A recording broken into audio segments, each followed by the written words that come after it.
So the Board of Education met today in a called meeting and received an update from the staff about the planning that we've put in place.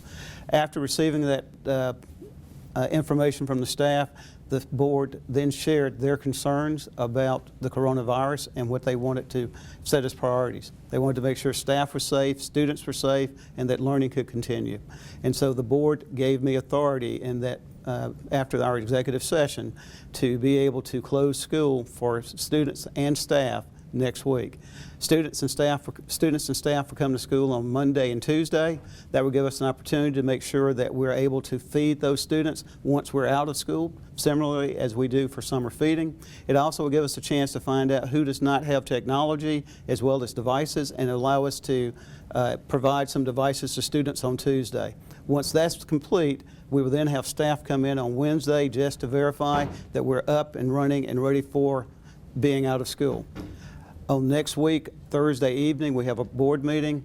The board will then reconsider what will happen the following week. We don't want to be too far out front, but we want to make sure that we're sensitive and aware of what's happening with the coronavirus. The virus has spread quickly. It may be in Middle Georgia. Currently, we don't have any situations, but the board did give me the flexibility that if something happens quicker than next week, Wednesday, we can close school on Monday or Tuesday if necessary. But we want the community to have a chance to respond. We recognize that when we're out of school, a lot of parents are going to have to stay home and take care of their children. And in the coordination and conversations I've had with university presidents here in Middle Georgia, as well as with the other superintendents in the area and the county government, we recognize that when we make a decision like this, there needs to be some time for planning to make it work. It's not the same as closing school because of snow. If you close it because of snow, you may be back in 2 to 3 days. This may be more extended, so we need a little bit more time to prepare, and we wanted to let parents have an opportunity to prepare for child care as well. So if you've looked at what other school systems have done, if it was something that occurred at a specific school, they end up closing that one school and being able to operate that way. They were more strategic. The purpose was to go in, clean the school, and then determine when students could come back, and that was usually for 2 or 3 days.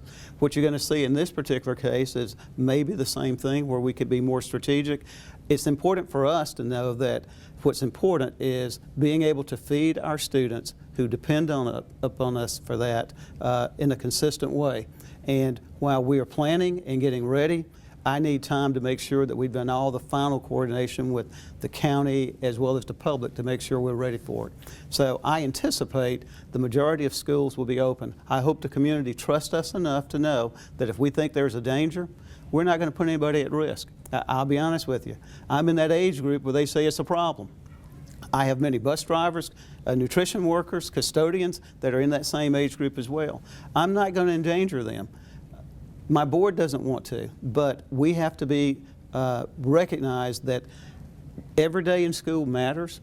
When students are in school, we have nurses at every school. We can monitor for symptoms. I think in some cases we can provide as good a supervision as some parents can of what's happening, and we know where students are, and they have an opportunity to learn. With the governor making the decision that we could have up to 14 days, what I'm looking at for next week is those 14 days will start on Wednesday of next week, so those days would not have to be made up. If we get past that and go into the next week, those days would not necessarily have to be made up as well, and then the following week is spring break. So hopefully we'll be through this particular phase. If it turns out we have to come back and do more days, we also have a strategic waiver in place where we can go back to the State Board of Education and ask for more waivers. The problem is the best place for students to learn is in school, and we recognize that when they're not there, they're not able to learn as well as they will with this e-learning that we're going to put in place. So it's a compromise.